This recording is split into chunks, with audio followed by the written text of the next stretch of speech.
சுடுதுக்கா.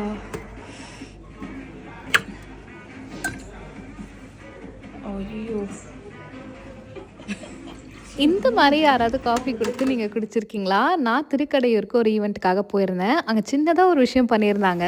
டம்ளரில் காஃபி ஊற்றிட்டு டவரா போட்டு அதை அப்படியே கவுத்து கொடுத்துருந்தாங்க. ஸோ அந்த வேக்கம் ப்ரெஷரில் வந்துட்டு அது அப்படியே நல்லா லாக் ஆன மாதிரி இருந்துச்சு. ஆறாமல் இருக்கும் போல். நான் இதை ஃபஸ்ட் டைம் பார்த்தனாலே எங்கள் நயனா கிட்ட சொன்னேன், இது கூடமா தெரியாது, முன்னாடிலாம் இப்படி தான் காஃபி கொடுப்பாங்கன்னு சொல்லி என்னையே டேமேஜ் பண்ணி விட்டுட்டாரு.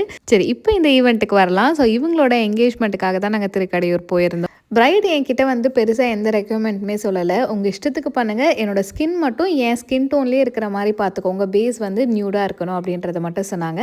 அழகாக ஒரு மெஸ்ஸி பிரைட் கொடுத்துருந்தோம். இது வந்து லைட்டில் எடுத்த மேக்கப். லைட்டில் இல்லாமல் கூட மேக்கப் வந்து ரொம்பவே ஃப்ளாலெஸ்ஸாக சூப்பராக தெரிஞ்சுது. நிறைய பேர் நல்லா பண்ணியிருக்கேன் அப்படின்னு சொல்லி அங்கேயே ரிவ்யூ சொன்னாங்க. அண்ட் இந்த காஃபி மேட்டர் எத்தனை பேருக்கு தெரியும்னு சொல்லி கமெண்ட் பண்ணுங்கள். தேங்க்யூ.